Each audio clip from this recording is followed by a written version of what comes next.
भगवान का लाख लाख शुक्र है कि तू सही समय पर आ गई। लेकिन तूने ये मास्क क्यों पहना है? उतारना इसे। हाँ दीदी। फिर रीवा अपना मास्क उतारती है और वो हूबहू मयूरा की जैसी ही दिखती है। दीदी, यहाँ किसी ने देख लिया तो? अरे कोई नहीं देखेगा।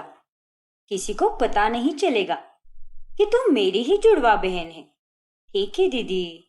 देख रीवा, मुझे अपने डांसर बनने के सपने को पूरा करना है और उसके लिए मुझे पैसे कमाने होंगे। अभी मैं जिस फंक्शन में जा रही हूँ वहां पर एक हफ्ते का काम है मेरा, और अब इसके लिए मेरी जगह पर मेरे ससुराल में तू जाएगी, वो भी मयूरा बनकर। ठीक है दीदी, तुझे हर छोटी से छोटी बात मैंने मैसेज कर दी है। तूने सब कुछ याद तो कर लिया है ना? माँ जी की दवाई, मैं किस तरह से बात करती हूँ, सबकी पसंद नापसंद, सब कुछ ध्यान में रखना है तुझे रीवा। हाँ दीदी, मैंने सब कुछ नोट कर लिया है। आप चिंता मत कीजिए, बस वहां पर जाकर मुझसे कुछ गड़बड़ ना हो जाए। सब ठीक हो जाएगा रीवा, चिंता मत कर। और ऐसी ये निगेटिव बातें भी मत कर। तुझे बस वहां पर जाकर नाटक करना है। अपनी बहन के सपने को पूरा करने के लिए तू इतना तो कर ही सकती है ना? हाँ मयूरा दीदी, मैं आपके लिए कुछ भी करूंगी और आप यहाँ की चिंता मत कीजिए। वहां पर जाकर आपका काम कीजिए। शुक्रिया मेरी प्यारी बहन। इतना कहकर रीवा मयूरा की जगह लेकर ससुराल में आ जाती है और मयूरा अपना काम करने चली जाती है।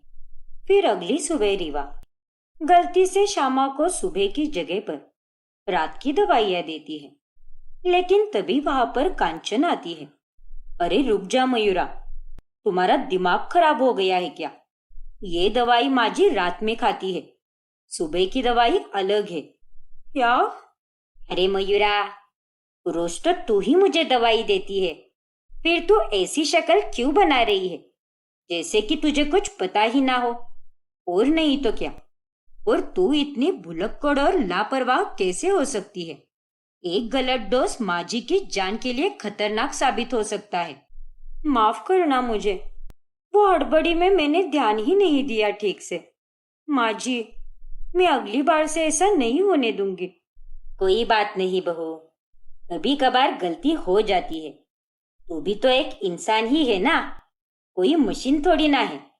फिर बाद में, अरे मयूरा, तुम्हारे बालों का रंग अचानक से बदल कैसे गया? तुम्हारे बाल तो कल तक एकदम काले और घने थे, रातों रात तुमने ये क्या कर दिया? अरे यार, ये कांचन की बच्ची तो मेरी जान ही खा के मानेगी। वो जीजी, मैंने ना मेहंदी लगाई है बालों में, कल रात को ही लगाई, इसीलिए रंग बदला बदला सा लग रहा है। अच्छा, ऐसी बात है क्या? मुझे तो लगा कि तुम एकदम गो हो, और पता नहीं था कि तुम ये नखरे भी कर सकती हो। हाँ जीजी, संस्कारी तो मैं हूँ, लेकिन इसका मतलब ये नहीं है कि मैं पुराने जमाने की हूँ। हाँ हाँ ठीक है, अब ज्यादा भाषण मत दो। फिर जब रीवा खाना बनाती है तभी उस खाने को चखकर श्यामा कहती है, अरे मयूरा, तेरे ये खाने के स्वाद को क्या हो गया अचानक से?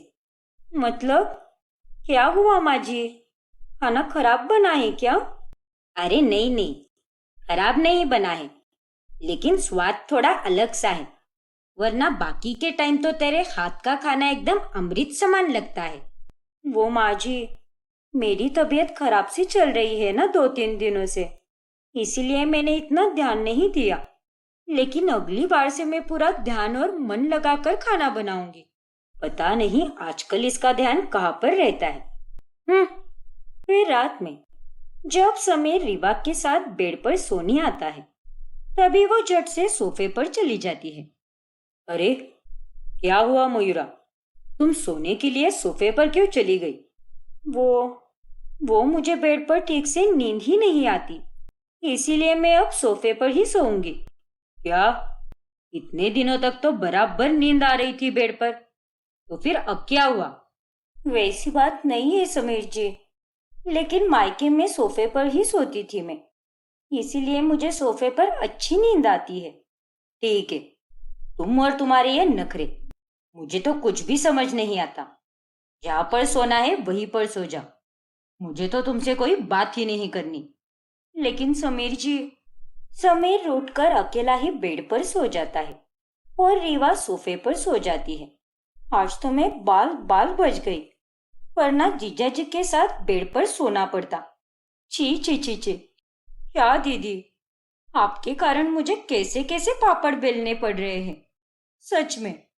वहां मयूरा फंक्शन के बीच में ब्रेक के दौरान चिंता में होती है। पता नहीं रीवा वहां पर क्या कर रही होगी। उसने सब कुछ ठीक से संभाला होगा भी या नहीं। भगवान करे वहां पर कोई गड़बड़ ना हो। अभी तक तो वहां से कुछ कॉल भी नहीं आया।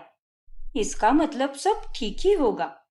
रीवा अब दिन में काम खत्म करके सो जाती है और ये देखकर कांचन श्यामा से कहती है, माँ जी, आपको पता है क्या, मयूरा अभी सोने गई है। पहले तो वो कभी नहीं सोती थी, लेकिन पता नहीं आजकल उसे क्या हो गया है। दोपहर में झपकी लेने का शौक चढ़ गया है उसे। हाँ तो उसमें क्या हुआ, वो घर के सारे काम करती है, इसीलिए थक कर सो जाती है। तुझ जैसी वो बेशर्म थोड़ी ना है, जो थोड़ा काम करके ही थक जाती है और फिर घंटों तक घोड़े बेचकर सो जाती है। लेकिन माँ जी। अरे क्या माँ जी, सही तो कह रही हूं मैं। अब मेरे कान भरना छोड़ दे और अपने हिस्से के काम निपटा ले, बेवकूफ कहीं की। ठीक है माँ जी। फिर टाइम मिलने पर रीवा मयूरा को फोन करती है। रीवा, वहां पर सब कुछ ठीक तो है ना? किसी को कोई शक तो नहीं हुआ ना तुझ पर? नहीं दीदी, किसी को कोई शक नहीं हुआ, लेकिन यहाँ पर हर कदम फूक फूक कर रखना पड़ता है। हर पल डर सा लगा रहता है। आप कब आओगी दीदी? तू चिंता मत कर रीवा, मैं कल बस में बैठ जाऊंगी और रात तक वहां पर पहुंच जाऊंगी। यहाँ का मेरा सारा काम हो चुका है। ठीक है दीदी, जल्दी से आ जाओ। और तू टेंशन मत ले रीवा, और ऐसा बिल्कुल भी मत दिखा कि तू कोई नाटक कर रही है। जितना रियल और नेचुरल रह सकती है उतना रहे। और अगर कुछ भूल जाए तो मैंने तुझे भेजा हुआ मैसेज फिर से पढ़ ले। हाँ दीदी, अब तो मैं वही करूंगी। फिर अगली रात रीवा चुपके से बाहर निकलती है और मयूरा फिर से अपने ससुराल आ जाती है। फिर अगली सुबह, जी, आज मैं नाश्ते में इडली और डोसा बना रही हूँ। आप बस नारियल की चटनी बना दीजिए, बाकी का सारा काम मैं कर लूंगी। ठीक है मयूरा, लेकिन एक मिनट, तुम्हारे बाल अचानक से काले कैसे हो गए? 2 दिन पहले तो कह रही थी ना कि तुमने अपने बालों में मेहंदी लगाई है, तो फिर रातों रात अचानक से बाल तुम्हारे काले कैसे हो गए? क्या जीजी आप भी? वो कल रात को मैंने फिर से काले रंग की मेहंदी लगाई। समीर जी को ये बाल बिल्कुल पसंद नहीं आए, इसीलिए मैंने उन्हें वापस से काला कर दिया। अच्छा जी, तो ये बात है क्या? हाँ जी, चलो अच्छा है। फिर श्यामा जब मयूरा के हाथ का खाना खाती है तब उसे वो खाना बहुत स्वादिष्ट लगता है। हा, क्या बात है। पिछले कुछ दिनों से खाना खाना ही नहीं लग रहा था, लेकिन अब जाकर फिर से वही स्वाद आया है तेरे हाथ में।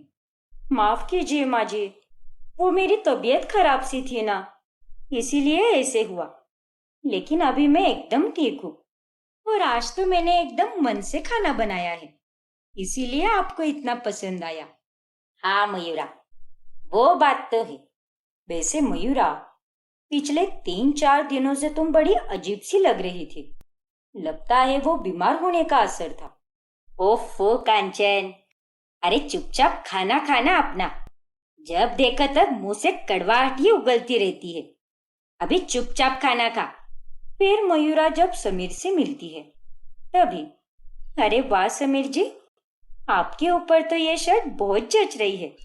आपको किसी की नजर ना लगे। चुप रहो मयूरा, मुझसे बात मत करो। अरे क्या हुआ समीर जी, आप मुझसे ऐसी बातें क्यों कर रहे हो? हे भगवान, रीवा ने कुछ गड़बड़ तो नहीं कर दी ना? कहीं इसने उनके साथ झगड़ा तो नहीं कर लिया? जो भी हो, मुझे अब समीर जी को मनाना ही होगा। बताइए ना समीर जी, क्या हुआ आपको? अरे क्या हुआ, क्या पूछ रही हो? तुम्हें तो सोफे पर सोना पसंद है ना, तो फिर मुझसे बात क्यों कर रही हो? क्या आप भी समीर जी? अच्छा बाबा सॉरी, अब छोड़ भी दीजिए ना ये गुस्सा। प्लीज समीर जी, मान जाइए ना। मुझे नींद नहीं आती बेड पर, इसीलिए सोफे पर सो रही थी। अच्छा चलिए, आज हम दोनों कहीं बाहर चलते हैं, बड़ा मजा आएगा। और वैसे भी कितने दिन हो गए, हम कहीं बाहर गए ही नहीं। अच्छा ठीक है, चलो जल्दी से तैयार हो जाओ। ये हुई ना बात। इस तरह मयूरा समीर को जैसे तैसे मना लेती है। फिर एक दिन जब रीवा अपने दोस्त के साथ कहीं घूम रही होती है, तभी वहां पर कांचन की माँ भानुमति उसे देख लेती है। हाय दैया, अरे ये तो मेरी कांचन की देवरानी मयूरा है, लेकिन ये तो किसी गैर मर्द के साथ घूम रही है। हे भगवान, ये सब क्या चल रहा है? फिर भानुमति रीवा के पीछे जाती है, लेकिन तब तक वो वहां से जा चुकी होती है। फिर बाद में घर आकर भानुमति ये सारी बातें कांचन को बताती है। क्या? ये आप क्या कह रही हो माँ? हाँ कांचन बिटिया, मैंने आज तेरी देवरानी को देखा, वो भी दोपहर के 2 बजे। वो तो किसी पराये आदमी के साथ सरेआम घूम रही थी। क्या? दोपहर के 2 बजे? हाँ बेटिया, लेकिन ऐसे कैसे हो सकता है माँ? दोपहर के 2 बजे तो मयूरा मेरे साथ ही थी। हम दोनों रसोई में खाना बना रहे थे, और तो और वो आज दिन भर कहीं बाहर भी नहीं गई। तो फिर ये कैसे हो सकता है माँ? आपने किसी और को देख लिया होगा। नहीं कांचन बिटिया, मैं सच कह रही हूँ, वो मयूरा ही थी। मैं बूढ़ी जरूर हो गई हूँ, लेकिन अभी तक मेरी नजर एकदम तेज है, और वो तेरी देवरानी ही थी। अच्छा ठीक है माँ, मैं देखती हूँ, आपको बाद में फोन करती हूँ। ये मयूरा तो दिन भर घर पर ही थी, घर के बाहर निकली भी नहीं। फिर माँ मयूरा को कैसे देख सकती है? और मुझे पक्का पता है, मेरी माँ झूठ नहीं बोलेगी। हो ना हो, कुछ तो है जो हमारी आंखों के सामने ही है, लेकिन हमें दिखाई नहीं दे रहा। कांचन की ये सारी बातें मयूरा सफाई करते समय सुन लेती है, और बाद में वो रीवा को कॉल करके बहुत डांटती है। अरे बाप रे, माफ करना दीदी, मैं मास्क लगाना भूल गई थी। अरे रीवा, मैंने तुझे कितनी बार कहा है, तुझे अगर बाहर घूमना है तो कहीं दूर जाकर घूमना, लेकिन मेरे ससुराल या मायके के आसपास के इलाके में प्लीज मास्क लगा कर जा। छोटी सी गलती भी हम पर बहुत भारी पड़ सकती है। हाँ दीदी, आपने सही कहा, अगली बार से मैं ध्यान रखूंगी। आई एम रियली सॉरी दीदी। ठीक है रीवा, कोई बात नहीं। फिर एक दिन जब मयूरा, कांचन और श्यामा तीनों मिलकर खरीदारी करने जाती है, तभी वो मयूरा के मायके के नजदीक वाले मार्केट में जाते हैं। अरे कैसी हो मयूरा बिटिया? ओ तेरी, कहीं ये काकी रीवा के बारे में कोई जिक्र ना कर दे। मैं बिल्कुल ठीक हूँ काकी, आप कैसी हो? एकदम बढ़िया बिटिया। और तेरी मामी और बहन वो दोनों कहाँ पर है? आजकल दिखाई नहीं देते। सब ठीक तो है ना घर पर? ओ, हाँ काकी जी, सब कुछ ठीक है। मेरी बहन गांव चली गई है ना फिर से, इसीलिए वो दिखाई नहीं देती। चलिए अब हम चलते हैं, अपना ख्याल रखिए। अरे मेरी बात तो सुन। फिर मयूरा फटाफट से उन दोनों को लेकर वहां से निकल जाती है, और ये सब देखकर कांचन बड़ी अजीब सी शक्ल बनाती है। अरे मयूरा, वो औरत तेरी बहन के बारे में बोल रही थी, लेकिन तुमने तो हमें कभी नहीं बताया कि तुम्हें एक बहन भी है। अरे नहीं माँ जी, वो मेरी सगी बहन नहीं है, दूर की बहन है। वो यहाँ पर हमारे साथ कुछ महीने के लिए रहने आई थी। गांव में हमारे दूर की रिश्तेदार की बेटी है, और ये काकी जी उसी के बारे में बात कर रही थी। अच्छा, ऐसी बात है क्या?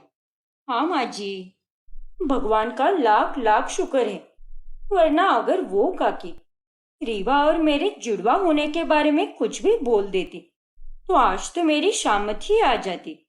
मयूरा की बात श्यामा तो मान जाती है, लेकिन कांचन के मन में पल रहा शक और ज्यादा बढ़ जाता है।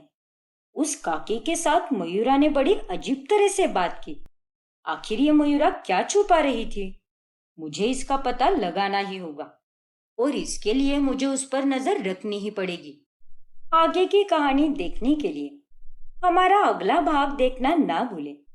और अगर आपने हमारा चैनल सब्सक्राइब नहीं किया है तो अभी सब्सक्राइब कीजिए और बेल आइकॉन दबाना ना भूलें।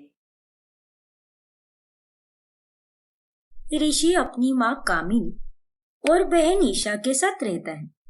उनके घर पर एक नौकरानी भी रहती है जिसका नाम धानी होता है। एक रात जब ऋषि काम से लेट घर पर आता है तभी, अरे धानी, तुम अभी तक क्यों जग रही हो? रात के 1 बज रहे हैं और तुमने खाना खाया या नहीं?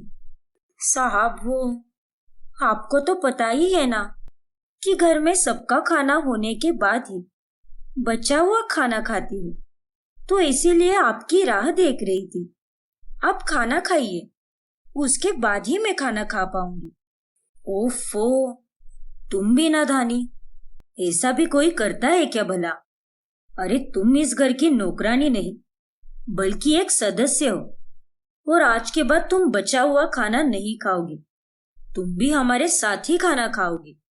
लेकिन साहब, वो चुप रहो, चलो आओ, हम दोनों साथ में खाना खाते हैं। और हाँ, कल से मेरे खाने का इंतजार मत करना। अब देखो, तुम्हारी आंखों में कितनी नींद भरी हुई है, तुम सो जाया करो, ठीक है? ठीक है साहब। फिर ऋषि और धानी उस रात साथ में खाना खाते हैं और ढेर सारी बातें भी करते हैं। उन दोनों के बीच नजदीकियां बढ़ने लगती है और धीरे धीरे उन्हें एक दूसरे से प्यार होने लगता है। फिर एक रोज जब धानी का जन्मदिन होता है तभी उसे उसके पुराने फोन पर उसकी एक गांव की सहेली का कॉल आता है। अरे धनिया, कैसी है? जन्मदिन की ढेर सारी शुभकामनाएं। शुक्रिया लाली, मैं एकदम बढ़िया हूँ। तू बता, कैसी है तू? और तेरे घर पर सब कैसे हैं? घर पर तो सभी लोग एकदम लल्लन टाप है। और जन्मदिन का क्या प्लान है आज? कुछ स्पेशल है कि नहीं? कहा लाली, यहाँ मैं मौज करने थोड़ी आई हूँ। अरे यहाँ तो मैं काम करती हूँ, एक घर में नौकरानी हूँ, और यहाँ पर मैं जन्मदिन कैसे मनाऊंगी? ओफो, कोई बात नहीं, तू जब यहाँ गांव में आएगी ना तब हम सब बहुत ही मौज करेंगे, बहुत मजा आएगा, ठीक है? हाँ, बिल्कुल करेंगे। अच्छा ठीक है लाली, अभी मैं फोन रखती हूँ, बहुत काम पड़े हैं यहाँ पर। ऋषि धानी की सारी बातें सुन लेता है। ये क्या? इसका मतलब आज धानी का जन्मदिन है। बेचारी अपना जन्मदिन होकर भी किसी को कुछ नहीं बता पा रही और ना ही उसे मना पा रही है। कोई बात नहीं, मैं हूं ना, मैं आज उसे जन्मदिन का सरप्राइज भी दूंगा और साथ ही उससे दिल की बात भी करूंगा। फिर शाम में धानी बाजार में सब्जी और बाकी का छोटा मोटा सामान लेने निकलती है। तभी ऋषि उसे फोन करके एक रेस्टोरेंट में बुलाता है जहां उसने उसके लिए एक केक और छोटा सा डेकोरेशन प्लान किया होता है। साहब, ये सब क्या है? दानी, जन्मदिन मुबारक हो। लेकिन आपको कैसे पता चला? अब तुम तो बताने से रहे, लेकिन सुबह तुम जब अपनी सहेली से बात कर रही थी तब मैंने तुम्हारी सारी बातें सुन ली। आपका बहुत बहुत धन्यवाद साहब, मैं आपका ये तोहफा कभी नहीं भूलूंगी। Thank you thank you thank you. You are most welcome Dhani. लेकिन आज इस सरप्राइज के साथ ही मुझे तुम्हें कुछ और भी बताना है। बताइए ना साहब। पहले तो ये साहब साहब बोलना बंद करो। तुम मुझे सिर्फ ऋषि कहकर पुकारो। लेकिन धानी, मैं तुमसे प्यार करने लगा हूं। मुझे तुम्हारा मेरे पास होना बहुत अच्छा लगता है। पता नहीं क्यों, लेकिन अब ऐसा लगता है कि जो भी हो वो तुम हो। तुमसे ही सब कुछ है। क्या? सच में? लेकिन ऋषि, ये आप क्या कह रहे हो? हाँ धानी, यही सच है। ऋषि, एक सिगरेट वाली बात बताओ। अरे मेरी झल्ली, वो सिगरेट नहीं, सीक्रेट होता है। हाँ हाँ, वही। और वो सीक्रेट बात ये है कि मैं आपसे बहुत सारा प्यार करती हूँ। मुझे भी आप बहुत पसंद हो ऋषि। क्या? ओ माय गॉड धानी, ये कहकर तो तुमने मेरा दिन ही बना दिया। ऋषि और धानी बहुत खुश होते हैं और खुशी के मारे एक दूसरे के गले लगते हैं। और उसके बाद वो दोनों खाना खाते हैं। लेकिन रेस्टोरेंट के पास से गुजर रही ऋषि की बहन ईशा ये सब देख लेती है और वो गुस्से से आग बबूला हो जाती है। What the hell? ये सब मैं क्या देख रही हूँ? ऋषि भाई और धानी के साथ? इनके तो कुछ ज्यादा ही पर निकल रहे हैं। इनके पर तो काटने ही पड़ेंगे। फिर ईशा घर जाकर कामिनी को सारी बातें बताती है। हे खाटू महाराज, जे मैं क्या सुन रही हूँ? हाँ माँ, आपने बिल्कुल सही सुना। आपका लाडला बेटा हाथ से निकलते जा रहा है। इससे पहले कि कुछ गलत हो, आप भाई की शादी करा दो। हाँ ईशा, तू बिल्कुल सही कह रही है। लेकिन हम उस नौकरानी धानी को काम से नहीं निकाल सकते, क्योंकि वो बहुत ही अच्छा काम करती है। उसके जैसी नौकरानी हमें कहीं नहीं मिलेगी। लेकिन अब इस ऋषि की बहू लाने का वक्त आ गया है। हाँ माँ, आप एक काम कीजिए, पंडित जी को फोन लगाइए और भाई के लिए बढ़िया से बढ़िया रिश्ते देखिए। हाँ लाडो, तू चिंता मत कर। खाटू महाराज की कृपा से हमारे घर में अच्छी ही बहू आएगी। फिर कामिनी और ईशा दोनों लड़की ढूंढने लगती है और उन्हें एक बहुत ही सुंदर और अच्छे घराने की लड़की पसंद आती है, जिसका नाम गुंजन होता है। फिर ईशा जानबूझकर गुंजन की तस्वीर धानी को दिखाने जाती है। ये देखो धानी, भाई की होने वाली बीवी गुंजन। क्या? हाँ, है ना एकदम सुंदर? अरे ये बहुत पढ़ी लिखी है और तो और हमसे भी ज्यादा अमीर है। सोशल मीडिया पर इसके पूरे 50,000 फॉलोअर्स है। हाँ, बहुत अच्छी है ईशा मैम साहब। मेरे ऋषि और उसकी जोड़ी तो एकदम राधा किशन की जोड़ी लगेगी। ये सब सुनकर धानी काफी टूट जाती है। फिर वो रात में छत पर ऋषि को सारी बातें बताती है। ऋषि, मैं आपके लिए नहीं बनी हूँ। मैं एक नौकरानी हूँ और एक नौकरानी किसी अच्छे घर की बहू नहीं बन सकती। ये बात आपको समझनी होगी। हमारे इस रिश्ते का कोई भविष्य नहीं हो सकता। ऐसा किसने कहा तुमसे? और आज ये तुम कैसी बातें कर रही हो? प्लीज ऐसे मत बोलो। मैं तुमसे बहुत प्यार करता हूँ, लेकिन आप इतने पढ़े लिखे हो, फिर आप अपनी जिंदगी मेरे पीछे खराब क्यों करना चाहते हो? और हमारी शादी के कारण आपके अपनों का दिल भी दुखेगा। नहीं दानी, माँ और ईशा ने चाहे मेरे लिए जो भी तय किया हो, मुझे उसे कोई फर्क नहीं पड़ता। मैं सिर्फ और सिर्फ तुमसे प्यार करता हूँ और तुमसे ही शादी करूंगा। फिर अगले दिन ऋषि ईशा और कामिनी को सारी सच्चाई बताता है। हाँ माँ, आपने बिल्कुल सही सुना। मैं सिर्फ और सिर्फ धानी से प्यार करता हूँ और उसके साथ ही शादी करना चाहता हूँ। अरे भाई, आपके दिमाग में जंग लग गया है क्या?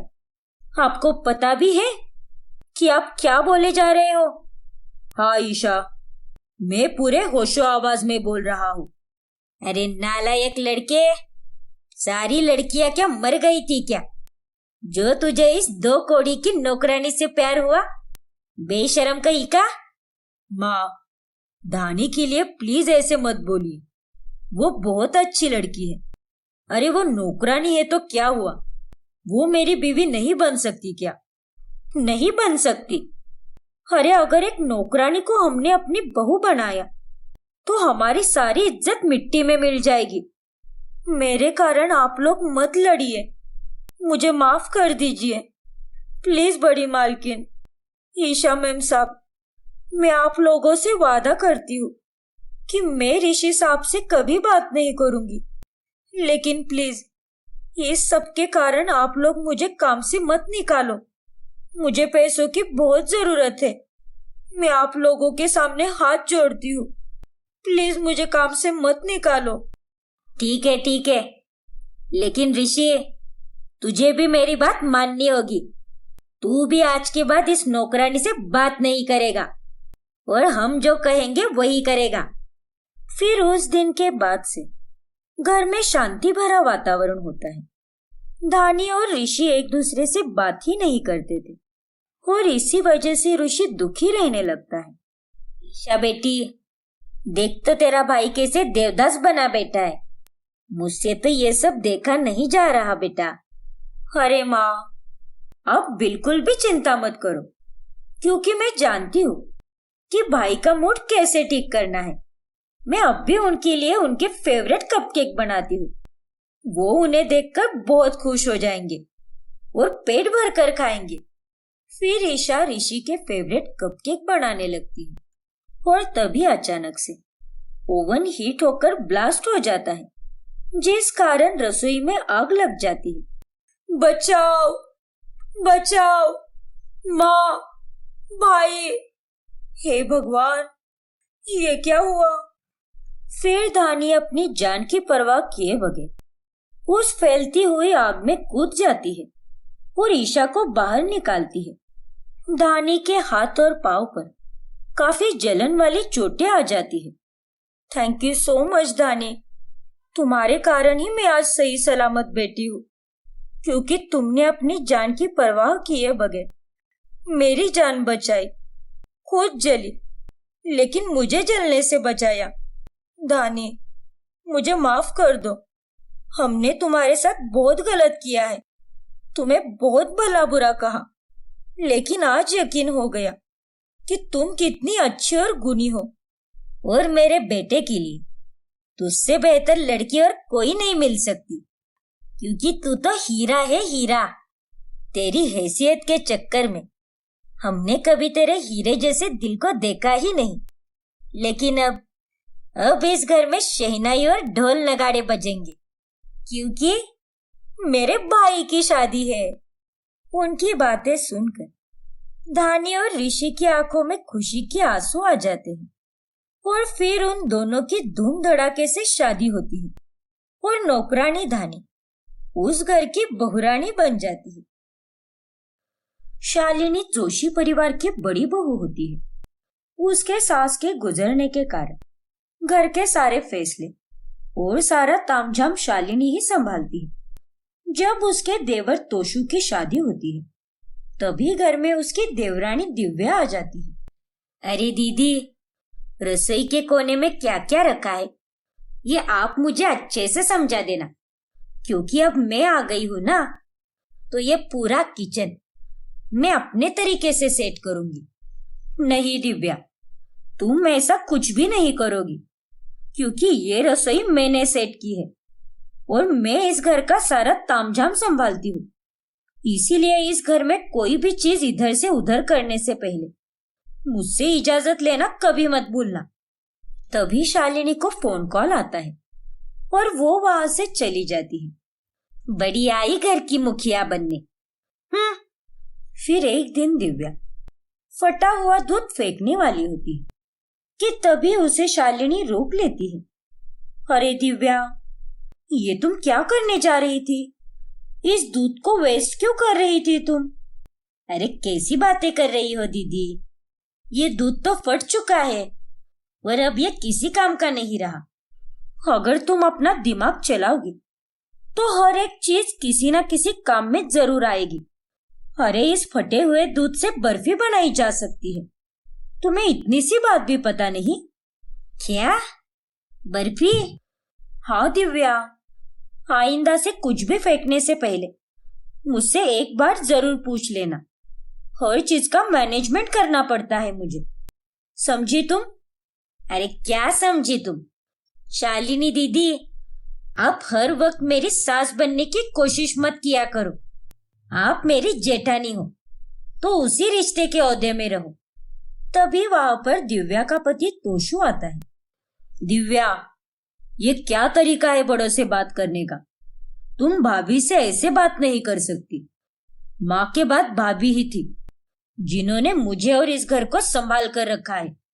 वो इस घर को चलाती है और तुम उनसे कुछ सीखने के बजाय उनके साथ बहसबाजी कर रही हो। जाने दो तोशु, तुम जाओ। तुम्हें और रवि को दफ्तर के लिए देर हो रही होगी। और तुम दिव्या, मैं तुमसे बस इतना ही कहूंगी कि रिश्तों की मर्यादा में रहकर बात किया करो। मैं तुम्हारी जेठानी हूँ और हमारे यहाँ पर जेठानी दूसरी सास मानी जाती है। मैं तुम्हारी दुश्मन नहीं हूँ दिव्या, बस तुम सब सीख सको इसीलिए तुम्हें ये सब कह रही थी। इतना कहकर शालिनी वहां से चली जाती है और दिव्या गुस्से से आग बबूला हो जाती है। बहुत रोब जमा रही थी ना आप मुझ पर जेठानी जी। आपको तो मेरी सास बनने का शौक चढ़ा है। अब देखना कि कैसे मैं आपको सबकी नजरों में गिराती हूँ। फिर एक दिन जब शालिनी आंगन में पौधों को पानी दे रही होती है, तभी चुपके से दिव्या शालिनी के कमरे में घुस जाती है और शालिनी के फोन से ढेर सारी ऑनलाइन शॉपिंग करती है। पूरे 25,000 की शॉपिंग की है मैंने। अब जब ये सारा सामान घर पर आएगा तब ये शालिनी दीदी सबकी नजरों में गिर जाएगी। नोटिफिकेशन भी मैंने ऑफ कर दिए हैं ताकि दीदी को कुछ भी पता ना चले। तभी वहां पर शालिनी आ जाती है। अरे दिव्या, तुम यहाँ मेरे कमरे में क्या कर रही हो? ओह नो, कहीं दीदी ने मेरी बातें तो नहीं सुनी ना? अरे मौन व्रत क्यों धारण किया है तुमने? मैं तुमसे कुछ पूछ रही हूँ दिव्या। वो मैं यहाँ आपसे ही मिलने आई थी। आपको पूछना था कि वो ड्राई फ्रूट्स के डब्बे कहाँ पर रख दिए हैं। गाजर का हलवा बनाना है ना, इसीलिए। ठीक है, तुम चलो मेरे साथ। आज मैं तुम्हें सारे डब्बे दिखा देती हूँ। ठीक है दीदी। फिर 3 दिन बाद ऑर्डर किया हुआ सारा सामान आ जाता है और 25,000 का बिल देखकर शालिनी के ससुर तो चौंक जाते हैं। ये सब क्या है? ये सारा सामान मैंने ऑर्डर नहीं किया पापा जी। तो फिर तुम्हारा इस पर नाम कैसे लिखा है बड़की बहू? पापा जी, मेरा विश्वास कीजिए, मुझे सच में नहीं पता। शालिनी, तुम्हारे फोन में साफ साफ दिख रहा है कि तुमने ही ये ऑर्डर किया है और तुम ये कह रही हो कि तुमने कुछ भी ऑर्डर नहीं किया। अरे तुम्हें मैंने 25,000 रुपए घर खर्चे को निपटाने के लिए दिए थे, लेकिन तुमने ये क्या कर दिया?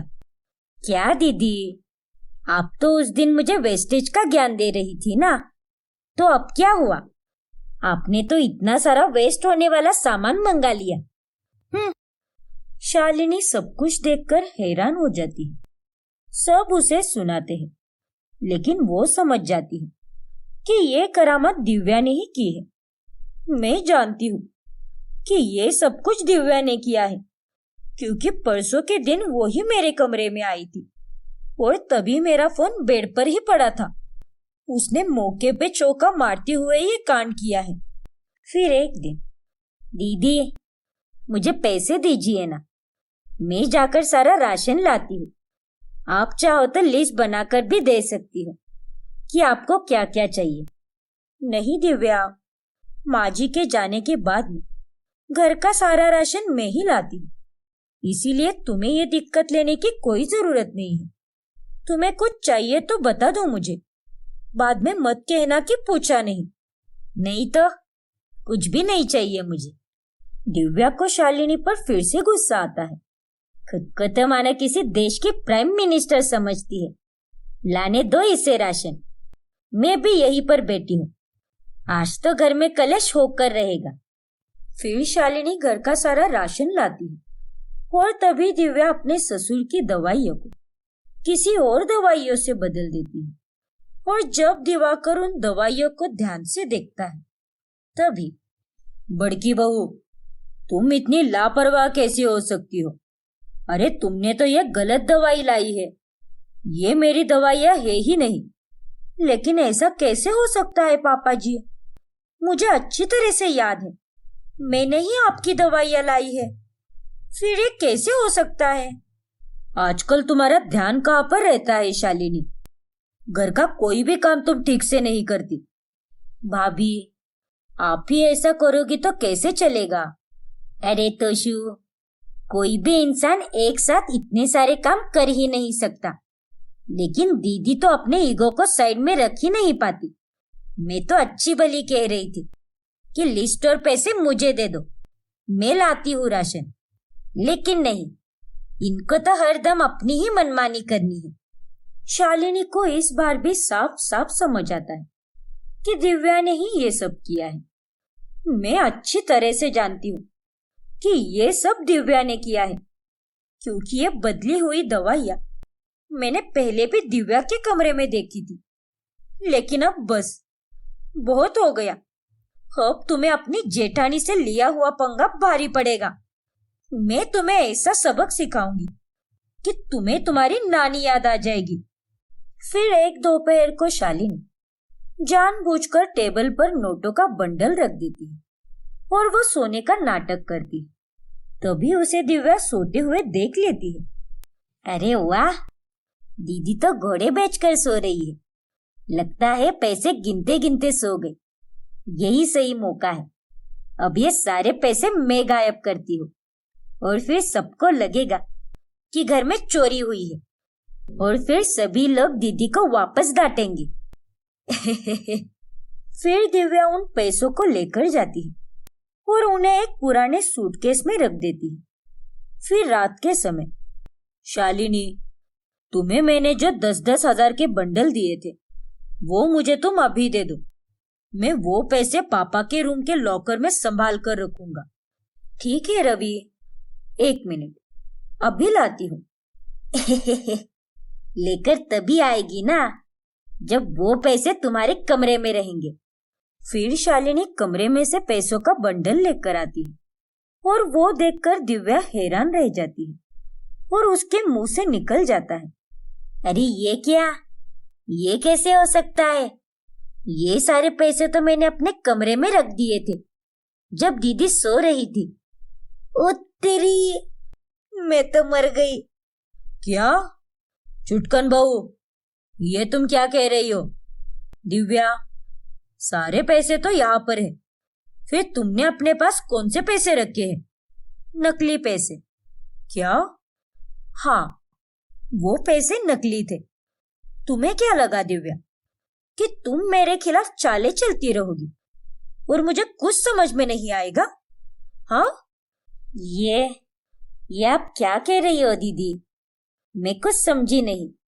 ज्यादा भोली बनने की कोई जरूरत नहीं है दिव्या, क्योंकि यहाँ कोई तुम्हारी चिकनी चुपड़ी बातों में नहीं आने वाला।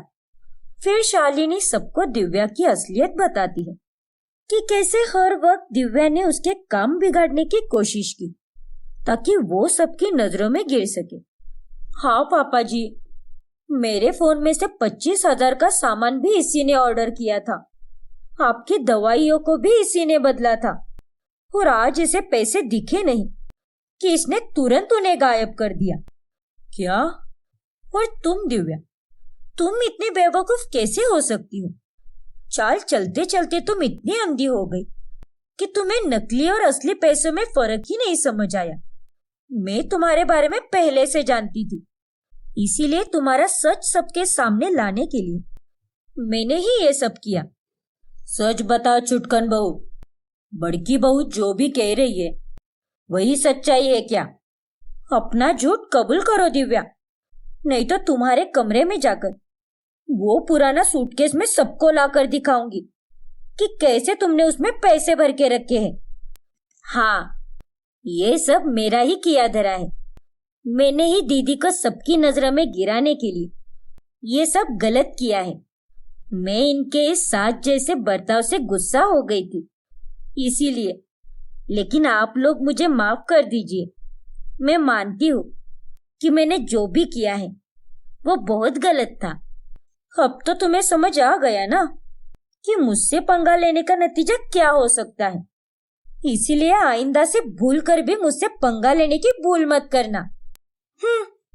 दिव्या के माफी मांगने पर सभी उसे माफ कर देते हैं और उस दिन के बाद से दिव्या अपनी जेठानी से सही ढंग से पेश आती है और उसके साथ प्यार से रहने लगती है।